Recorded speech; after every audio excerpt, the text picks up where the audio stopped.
মেয়েদের কাছ থেকে শিখছে কি দরকার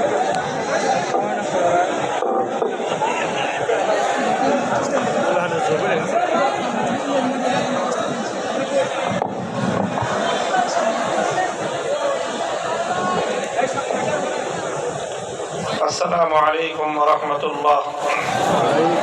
الحمد لله رب العالمين والصلاة والسلام على سيد الأنبياء والمرسلين وعلى آله وأصحابه ومن تبعهم ودعا بدعوتهم إلى يوم الدين. أما بعد، أعوذ بالله من الشيطان الرجيم. بسم الله الرحمن الرحيم. ولا تحسبن الله غافلا عما يعمل الظالمون. صدق الله العظيم.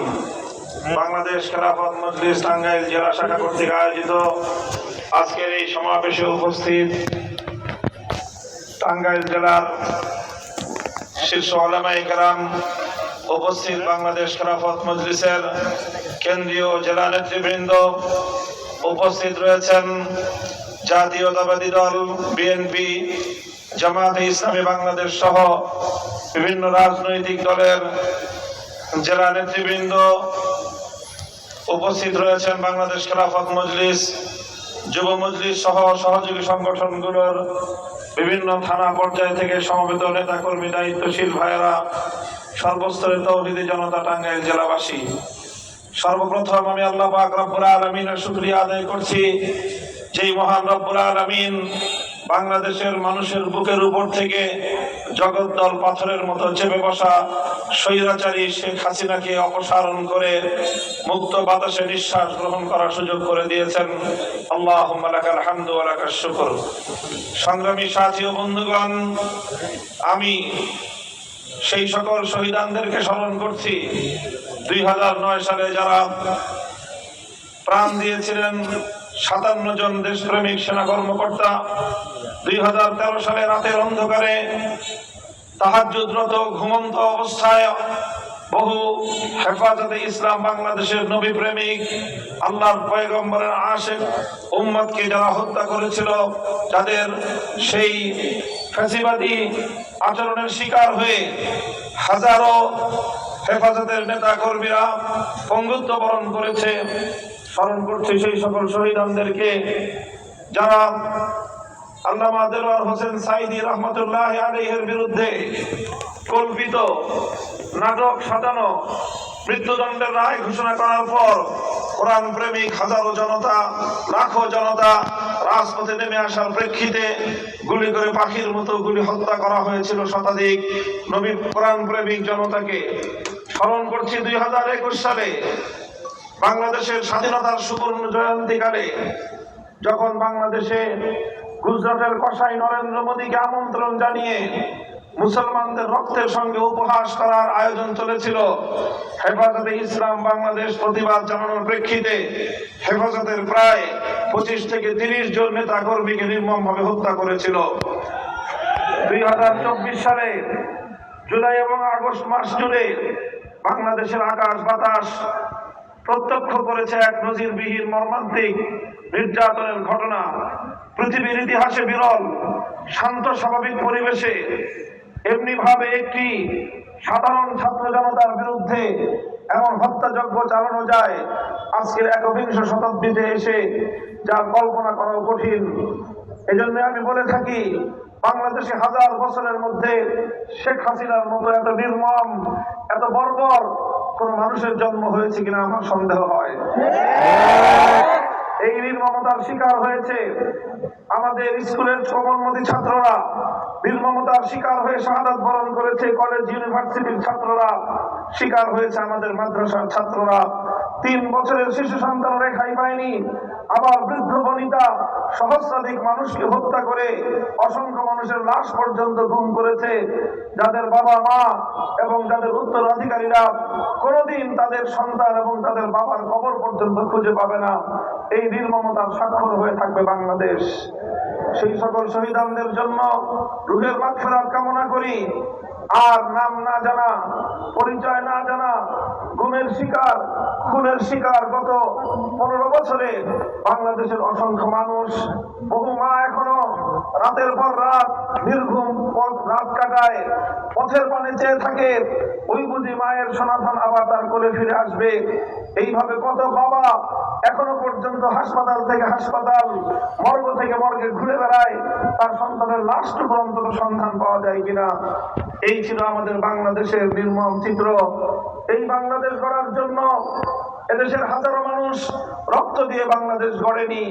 এই বাংলাদেশ থেকে আল্লাহ পাক শেখ হাসিনাকে অপসারণ করে আমাদের সেই প্রাণের বাংলাদেশ গড়ার সুযোগ করে দিয়েছেন। আমাদেরকে আল্লাহ পাক রব্বুল আলামিনের কাছে আবারও শুকরিয়া আদায় করতে হবে। সংগ্রামী সাথী ও বন্ধুগণ, আমরা স্পষ্ট ভাষায় বলতে চাই, বিজয় অর্জন করা যতটা কঠিন, বিজয়কে রক্ষা করা তার চেয়ে বেশি কঠিন। আমাদেরকে সেই দীর্ঘ এক সংগ্রামে নামতে হবে। আমরা যদি সাময়িক বিজয়ের তৃপ্তিতে আমরা যদি তৃপ্তির ঢেকুর তুলি, এই বিজয় যে কোনো সময় ছিনতাই হয়ে যেতে পারে, যে কোনো মুহূর্তে বিজয় আমাদের হাতছাড়া হয়ে যেতে পারে। পরাজিত শক্তি বসে নেই, পতিত স্বৈরাচার আবার বাংলাদেশের মানুষের বুকের উপর ছবল মারার জন্য অপেক্ষার প্রহর গুনছে। আমরা তিক্ত অভিজ্ঞতা স্মরণ করতে চাই। 1971 সালে বাংলাদেশ স্বাধীন হয়েছিল।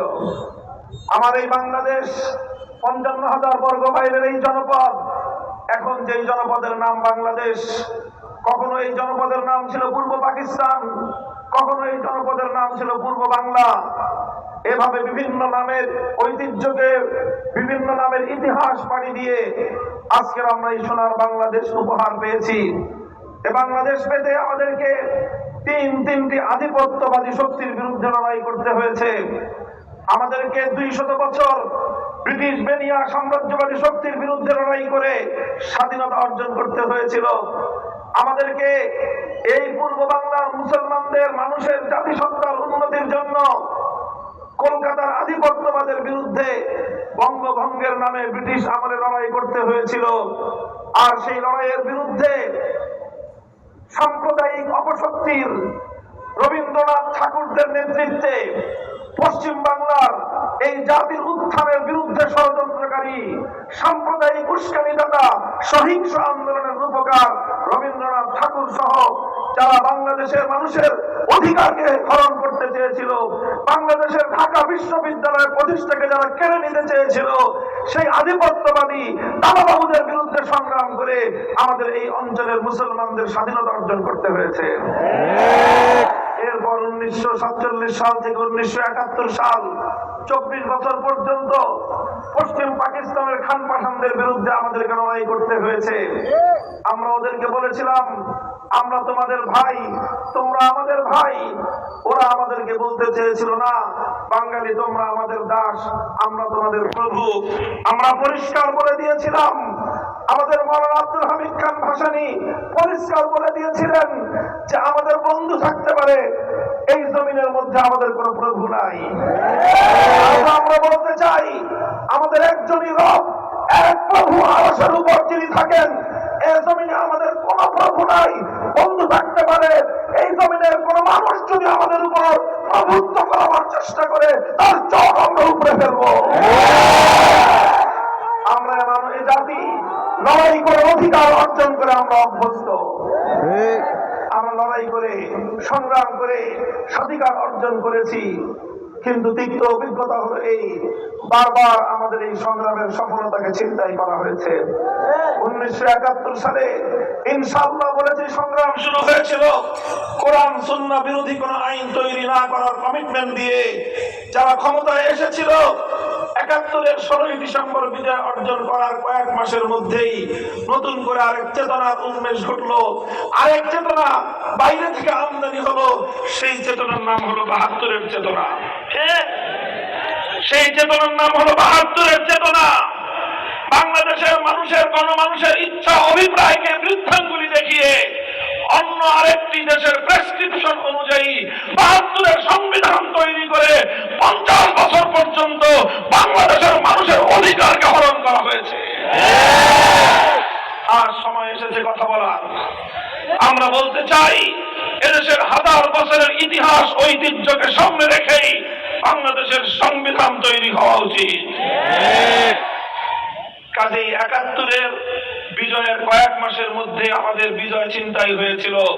২০২৪ সালের আগস্ট বিপ্লবের পর, যেটাকে এদেশের তরুণ প্রজন্ম দ্বিতীয় স্বাধীনতার যুদ্ধ বলে আখ্যায়িত করছে, এই দ্বিতীয় স্বাধীনতার পর আজও আবার সেই পরাজিত শক্তি পেছন দরজা দিয়ে আমাদের পিঠে ছুরিকাঘাত করবার চেষ্টা করছে। আমরা শান্তির জয়গান গাইছি, আমরা সম্প্রীতির কথা বলছি, আমরা ক্ষমার কথা বলছি, অথচ গতকালকেও গোপালগঞ্জে বিরোধী দলের নেতা কর্মীদের উপর হামলা চালিয়ে আওয়ামী ফ্যাসিবাদী দলীয় স্বৈরাচারী দুঃশাসনের শক্তি এখন আমাদের ভাইদেরকে হত্যা করছে। আমরা এত দ্রুতই নিজেরা আমাদের সংগ্রামের কথা ভুলে গিয়ে নিজেদের মধ্যে বিভেদে জড়িয়ে পড়ছি।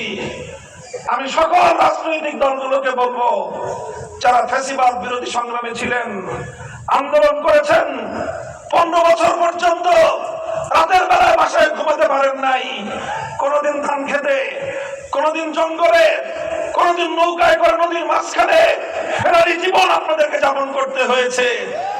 যতটুকু সময় শহরে থেকেছেন, কোর্টের বারান্দায় বারান্দায় আর হাসপাতালের বিছানায় শুতে শুতেই আপনাদের সময় অতিক্রান্ত হয়েছে ১৫ বছর। এমন এক স্বৈরাচারী, পৃথিবীর ইতিহাসের নিকৃষ্টতম স্বৈরাচারীর জাতাকল থেকে আল্লাহ মুক্ত করেছেন। আমাদের সংগ্রাম আরো বাকি আছে। ফ্যাসিবাদের অবশিষ্ট শক্তিকে বাংলাদেশ থেকে উৎখাত না করা পর্যন্ত এদেশে আমরা কেউ নিরাপদ নই। সীমান্তের অপর প্রান্ত থেকে এখনো সংবাদ পাঠান, চট করে ঢুকে পড়ার পায়ে তারা ধান্দা করতেছেন। আপা যেখানে আছেন ভালো আছেন,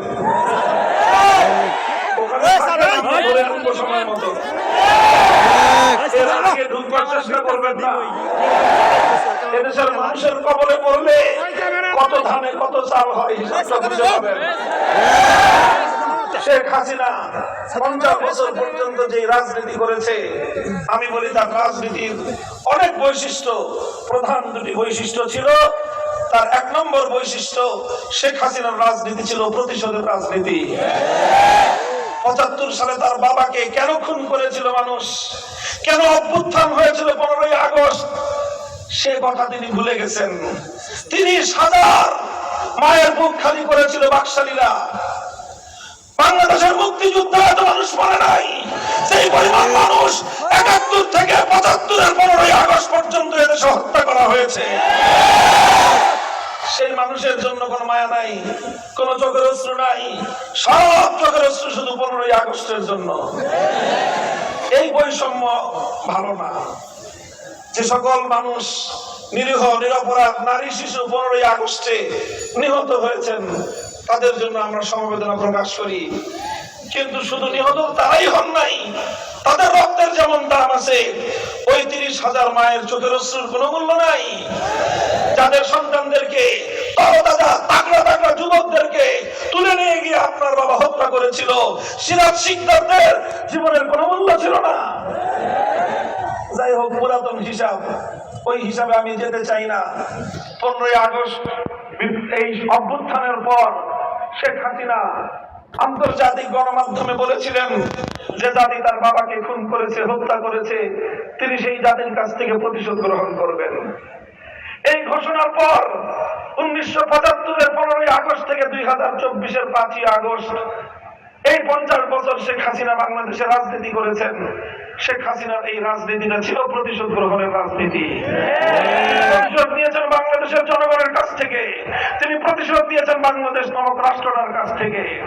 এই দেশটাকে তিনি স্বাধীন রাখতে চান নাই। দেখেন না, কথায় কথায় বলতো বিদ্যুৎ দিয়েছি, বেশি কথা বললে বিদ্যুতের সব সুইচ বন্ধ করে ঘরে বসে থাকবো। বলতেন এই মোবাইল ফোন দিয়েছে কে, উনি মোবাইল ফোন দিয়েছিলেন, উনি বাংলাদেশে ইন্টারনেট দিয়েছিলেন। সারা পৃথিবীর মানুষ যখন মোবাইল ব্যবহার করে অগ্রসর হয়ে গেছে, বাংলাদেশের নাকি জনগণকে উনি মোবাইল দেন। এই ছিল ওনার ভাবখানা। পদ্মা সেতুটা মনে হয় যে ওনার বাপদাদার টাকা দিয়ে উনি বানিয়ে দিয়েছিলেন। এই অবস্থা করতেন। এই অবস্থা করে তিনি তিনি এই বাংলাদেশটা সম্পর্কে তার ধারণা এটাই ছিল, বেশি বাড়াবাড়ি করবা, বাংলাদেশটাকে ভারতের অঙ্গরাজ্য বানিয়ে দিব। এটা ছিল তার রাজনীতি। এজন্য ভারতে গিয়ে তিনি মাথার মধ্যে তিলক পরেন। সেখানে তাকে মুখ্যমন্ত্রীর ঘোষণা দেওয়া হয়, তিনি মুসকি মুসকি হাসেন। বাংলাদেশের মানুষ সেদিন বলে দিয়েছিল, বাংলাদেশের ক্ষমতার মস্তদে আমরা স্বাধীন আত্মমর্যাদা সম্পন্ন প্রধানমন্ত্রী চাই, তিলকমালী মুখ্যমন্ত্রী দেখতে চাই না।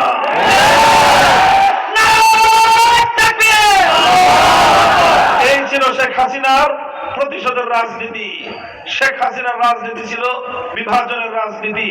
2024 সালের ছাত্র জনতার অভ্যুত্থানের মাধ্যমে তার বিভাজনের রাজনীতি পরাজিত হয়ে বাংলাদেশের মানুষের মধ্যে অভূতপূর্ব ঐক্য সূচিত হয়েছিল। এই ঐক্যই ছিল বাংলাদেশের আগস্ট বিপ্লবের শক্তি। এই ঐক্যের মাধ্যমে এদেশের মানুষ ফ্যাসিবাদকে পরাজিত করতে সক্ষম হয়েছে। এই ঐক্যটা আমাদের ধরে রাখতে হবে। এই ঐক্য যদি আমরা ধরে রাখতে না পারি, বিএনপি, জামাতে ইসলাম, হেফাজতে ইসলাম, আমরা কেউ এদেশে নিরাপদে থাকতে পারবো না। কারণ শেখ হাসিনা শুধু একা নয়, তার পিছনে লুকিয়ে আছে ওই শক্তি যারা বাংলাদেশটাকে স্বাধীন দেখতে চায় না, যারা বাংলাদেশটাকে বিশ্ব দরবারে মাথা উঁচু করা আত্মমর্যাদা সম্পন্ন জাতি হিসেবে যারা দেখতে চায় না। সংগ্রামী সাথী ও বন্ধুগণ, তাই আমরা পরিষ্কার ভাষায় বলতে চাই, অন্তর্বর্তীকালীন সরকারের কাছে আমি দাবি জানাবো, গতকালকে গোপালগঞ্জে যেই ঘটনা সংঘটিত হয়েছে, 24 ঘন্টার মধ্যে তার প্রকৃত দোষীদেরকে গ্রেফতার করে বিচারের কাঠগড়ায় দাঁড় করাতে হবে। শেখ হাসিনাকে বাংলাদেশে পুনর্বাসন করবার জন্য যারা যারা ষড়যন্ত্র করছে, তাদের বিরুদ্ধে যথাযথ ব্যবস্থা গ্রহণ করতে হবে। সংগ্রামী সাথী ও বন্ধুগণ, এভাবে যদি আমরা পথ চলতে পারি, ইনশাআল্লাহ এই বাংলাদেশ স্বাধীন হয়েছে। এই বাংলাদেশকে আর কেউ দাবায় রাখতে পারবে না। এই বাংলাদেশের শক্তিটা হলো ঐক্যের শক্তি। এই বাংলাদেশের শক্তিটা হলো সম্প্রীতির শক্তি। এই জুলাই আগস্ট বিপ্লবের সময় আমরা দেখেছি, ঢাকা সহ বিভাগীয় জেলা শহরগুলোর রাজপথের চিত্র। আমাদের ছেলেরা সংগ্রাম করছে, মিছিল করছে, স্লোগান তুলছে। নামাজের ওয়াক্ত হয়ে গিয়েছে, সঙ্গে সঙ্গে একজন কলেজ অথবা স্কুলের ছাত্র আল্লাহু আকবার আযানের ধ্বনিতে আকাশ বাতাস মুখরিত করে তুলেছে। একজন ইউনিভার্সিটির ছাত্র ইমাম হয়ে নামাজের ইমামতি করছে, তার পিছনে সারিবদ্ধ হয়ে শত সহস্র আমাদের ছাত্ররা, তারা কাতারবদ্ধ হয়ে নামাজে দাঁড়িয়ে সেই পিচ ঢালা রাজপথকে জায়নামাজ বানিয়ে আল্লাহর দরবারে সিজদায় লুটিয়ে পড়েছে। আর এরপরে নামাজের পরে খোদার দরবারে ফরিয়াদের হাত উত্তোলন করে চোখের অশ্রু ছেড়ে দিয়ে আল্লাহর সাহায্য কামনা করেছে। এরপরেই 5ই আগস্ট সফল হয়েছে। কাজে মনে রাখতে হবে, এই আগস্ট বিপ্লব ইসলামের নামে হয়েছে। এই আগস্ট বিপ্লব আল্লাহর কাছে ফরিয়াদ জানিয়ে হয়েছে। এই আগস্ট বিপ্লব আল্লাহু আকবারের আওয়াজ এবং ধ্বনি উচ্চারণ করে হয়েছে।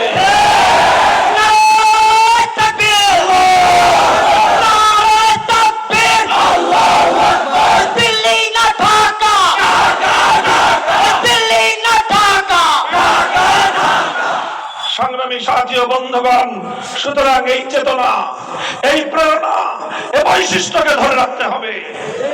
আমরা সাম্প্রদায়িক সম্প্রীতির যে অনন্য নজির কায়েম করে চলেছি, এটাকে অব্যাহত রাখতে হবে। মনে রাখতে হবে, আগে বাংলাদেশের বৈশিষ্ট্য ছিল, একটা শক্তি ছিল শেখ হাসিনার পালিত শক্তি, হাতুড়ি লীগ, হেলমেট লীগ।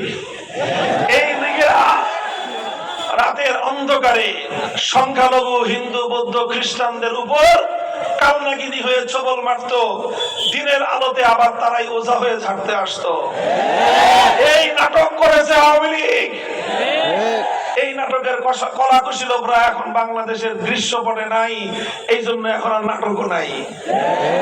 এখন বাংলাদেশের সংখ্যালঘুরা ভালো আছেন, তাদের মন্দির গির্জা প্যাগোডা আর হামলা হয় না। হিন্দু ধর্মাবলম্বীদের কোন ব্যবসা প্রতিষ্ঠান, তাদের বাড়ি ঘর গুলোতে কেউ আক্রমণ চালায় না, কারণ আক্রমণকারী আওয়ামী লীগাররা এখন পালায় আছে। ওরা যদি আবার ঢুকতে পারে, শুরু করবে সংখ্যালঘুদেরকে দিয়ে, সংখ্যালঘুদের বাড়িঘর জ্বালাবে, তাদের হিন্দুদের মূর্তি, তাদের মন্দিরের মূর্তি ভাঙবে, এগুলো করে সাম্প্রদায়িক দাঙ্গা বাঁধাবার চেষ্টা করবে। সুতরাং হুঁশিয়ার, সতর্ক, সোচ্চার থাকতে হবে। আমি এই মুনাফিক শক্তিকে বাংলাদেশের রাজনীতিতে আর পুনর্বাসিত হতে দেওয়া যাবে না। আমরা সাম্প্রদায়িক সম্প্রীতির যেই নজির বাংলাদেশে চলছে, এটাকে অব্যাহত রাখতে হবে। মুসলিম জাতিসত্তা, এদেশের 90% মুসলমানদের চেতনা, তাদের ধর্মীয় সেন্টিমেন্টকে যদি আপনি শ্রদ্ধা না জানাতে পারেন, এদেশে কোনোদিনও সাম্প্রদায়িক সম্প্রীতির অবস্থা বহাল রাখা যাবে না। আল্লাহর নবীর বিরুদ্ধে কেউ কটূক্তি করলে হুঁশিয়ার, হুঁশিয়ার। আল্লাহ নবীর ইজ্জতের হেফাজতের জন্য আমরা শাপলা চত্বরে অকাতরে রক্ত দিয়েছি, আবার আমরা যে কোনো সময় শাপলা চত্বরে যেতে প্রস্তুত। এই বিষয়ে আপোষ করার কোনো কিন্তু সুযোগ নাই। কাজেই সম্প্রীতির সকল জায়গাগুলোকে সম্মিলিতভাবে আমরা সংরক্ষণ করবো ইনশাআল্লাহ। আগামীর বাংলাদেশ হবে ইনশাআল্লাহ সম্প্রীতির বাংলাদেশ, ইনসাফের বাংলাদেশ, বৈষম্যহীন এক বাংলাদেশ। আখেরি পয়গাম, পূর্ণাঙ্গ বৈষম্যহীন সমাজ করতে হলে, ইনসাফ ভিত্তিক একটি সমাজ করতে হলে মানব রচিত তন্ত্র মন্ত্র দিয়ে সেই পূর্ণাঙ্গ সফলতা কোনোদিনও পাওয়া সম্ভব হবে না। সেজন্য প্রয়োজন আল্লাহর জমিনে আল্লাহ প্রদত্ত রাজনৈতিক বন্দোবস্ত, প্রতিনিধিত্বের রাজনীতি তথা খেলাফত ব্যবস্থা বাস্তবায়ন করতে হবে। বাংলাদেশ খেলাফত মজলিস আপনাদেরকে সে আহ্বান জানাচ্ছে, আগামী দিনে আমরা বাংলাদেশের জনগণকে সঙ্গে নিয়ে আমাদের এই আল্লাহর জমিনে আল্লাহর দেওয়া যে ব্যবস্থা, হাজার বছর ধরে এই জনপদের মানুষের যে আকাঙ্ক্ষা, সেই আকাঙ্ক্ষা বাস্তবায়নে আমরা ইনশাআল্লাহ খেলাফত ভিত্তিক একটি ইনসাফ রাষ্ট্র কায়েম করতে চাই। আপনারা প্রস্তুত থাকবেন তো ইনশাআল্লাহ? বাংলাদেশ খেলাফত মজলিস, খেলাফত যুব মজলিস, ছাত্র মজলিস সহ আমাদের সংগঠনের পতাকা তলে আপনারা শামিল হন। আমাদের সংগ্রাম চলছে, চলবে। দেশের জন্য, মানুষের জন্য, মানবতার জন্য আমাদের এই অবিরত সংগ্রাম অব্যাহত থাকবে ইনশাআল্লাহ। দেখা হবে রাজপথে, কথা হবে স্লোগানে স্লোগানে। সকলকে আবার আজকের এই সমাবেশে কষ্ট করে যোগদান করে দীর্ঘ সময় অপেক্ষার প্রহর করবার জন্য আন্তরিক অভিনন্দন জানিয়ে বক্তব্য শেষ করছি। ও আখিরু দাওয়ানা আলহামদুলিল্লাহি রাব্বিল আলামিন। বাংলাদেশ জিন্দাবাদ, বাংলাদেশ খেলাফত মজলিস জিন্দাবাদ। নাসরুম মিনাল্লাহি ওয়া ফাতহুন করিম। আসসালামু আলাইকুম ওয়া রাহমাতুল্লাহ।